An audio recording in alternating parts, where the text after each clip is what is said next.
All right, we are joined by the winners of Game 3, Gonzaga. To my left is head coach Mark Maktoff, as well as student athletes Enzo Apodaca and Owen Wild. Coach, congratulations. Can you kick us off with an opening statement? Yeah, I was just telling our kids this time of year, a lot of weird things happen in a baseball game. Offensives heat up, and we didn't get off to a great start. Made some mistakes, but I was happy with the way they battled and stayed with it. And then obviously Owen came in and gave us a chance to fight back into it, and that was the key to the game. We'll take questions in the front. Joe? Joe Healy, Baseball America. Owen, what's your mindset coming in that spot? And obviously you guys are down. You know you're going to have to be battling it all game. What kind of things are you thinking about as you go to take the mound? Yeah, I think the biggest thing is just trust. Trust in each other and trust that we're still in the game, even though we were down by a couple of runs when I came in, obviously.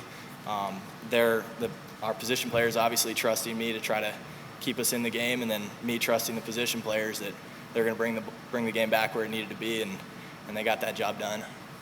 Obviously, you're plenty stretched out. You've started this year, but I mean, was finishing the game anywhere in your mind, or was that not even a part of the consideration at that point? Yeah, I mean, every time I get put in the game, obviously the goal is to go the distance, whether that's from the third or from the eighth. I mean, but coming down the stretch there, especially after the eighth, it got a little. I was starting to lose it a little bit, and my pitching coach came up and asked me. He said, "How you feeling?" I'm running on fumes. And obviously let me go back out there, and I'm sure we had a guy right there ready to pick me up if I couldn't finish, but obviously a good result. I mean, it's got to feel good though, right? I mean, to be in that spot, you admitting you're a little bit on fumes, but still having the faith in you that you had this, because you're right. I mean, there were other options, but to stick with you in that spot had to be huge. Yeah, no, it's definitely, again, trust. I mean, it's what we've been doing in and out. I mean, I'm sure we trust whoever was next up out of the pen, but trusting me in that spot, I mean, feels good. Enzo, obviously, you guys haven't had to win a lot of games like this year because the pitching has been so good, but what allowed you guys to do what you did today? Yeah, we basically just took every pitch at a time. We all put together great at-bats. I thought we did a great job coming in as an offense and basically picking each other up when people were down, putting together, getting on base, and doing what we do best. And it really just put together everything today, and our bats were hot. Yeah, you got a little bit of something from just about everybody in the lineup. What does that say about the lineup depth that you guys have? That it's not one or two guys; it's everybody involved. Yeah, our lineup is super diverse. That's the beauty of it. 1 through 9, anybody can do it. Anybody can get the job done, and that especially showed in today's game. It certainly didn't look like it, but is there any sort of change in the dugout after they go up? Whatever it was, 9-4 after the third or what have you, or was it kind of the same attitude in the dugout it always was? Same attitude. We just kept the energy. No matter how many runs, we always try to keep the same energy in the dugout. Try to stay energetic, pick up anybody that gets down, and just win every inning at a time. And Coach, was the idea maybe piggybacking Owen on Kempner, or was that kind of just a result of Kempner having a shorter outing? Yeah, that was a result. I mean, we knew that in a perfect world, actually, we would be able to start Owen tomorrow, Kempner, and we would have been able to separate it and use some other bullpen arms. But when you're down, I think when he went in, he was down 3 or 4. We were down 3 or 4, so we had, you had to get him in there at that point and then try to slug your way back. So it wasn't the initial plan that we drew up, but it was a pretty easy decision to get him in there. Yeah, I mean, and then obviously you couldn't have asked for much more from him. I mean, having him finish really does set you up about as good as you can imagine, considering it was an 11-9 ball game. You have to feel pretty good about what he gave you and how that sets you up tomorrow. Oh, for sure.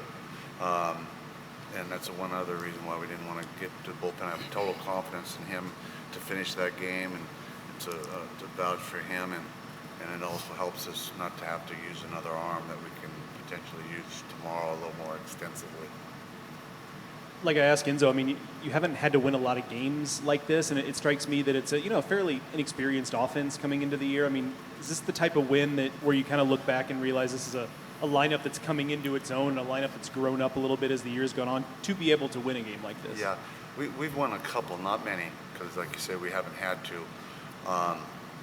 And it's a work in progress. But one thing this team is really good at is that they don't get discouraged, whether it's from inning to inning or day to day. series to series. They got good focus and they have a toughness about them. I think that can be special.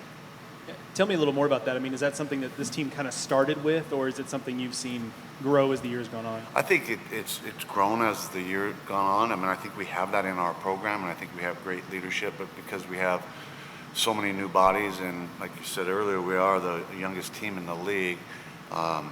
They have to go out in the field and take that leadership and learn from it. So, and they're doing a really nice job of that.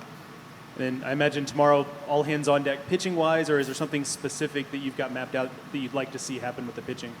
We'll probably, we'll decide that tonight. It'll be Vreeling or Mullen, but probably Vreeling. Gave me 5 seconds to answer, and hopefully he could throw 120 pitches, 115 pitches, and hand the ball to somebody with a lead in a perfect world. Coach, you guys play again tomorrow at 1 o'clock. What's the plan for the rest of the day and scouting the next game? Yeah, we just come out and watch this game and see what we can learn, and then go back and look at the numbers and try to put our best lineup out there that we feel gives us the best chance. We won't know who their starting pitcher is until after the game, but we can have some likely guesses as to who they're going to run out there. All right. Thank you, Gonzaga. Congratulations. We'll see you tomorrow. Sounds Thank good. you. Thank you. Thanks.